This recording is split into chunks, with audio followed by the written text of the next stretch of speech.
Hey there, world. It's me, Mr. Harmon, and I'm here with Justin, student in my class. And Justin bought the A8 printer I was talking about. And check out what Justin created.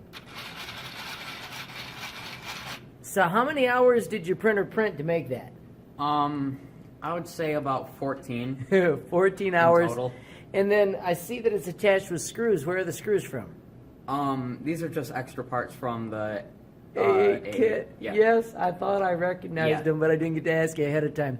So once again, just promoting $150, a little bit of effort putting together, and bam, a 3D printer that's capable of printing awesome moving parts like a V8 engine.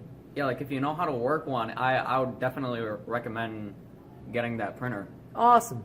Hey, thanks for watching, everybody.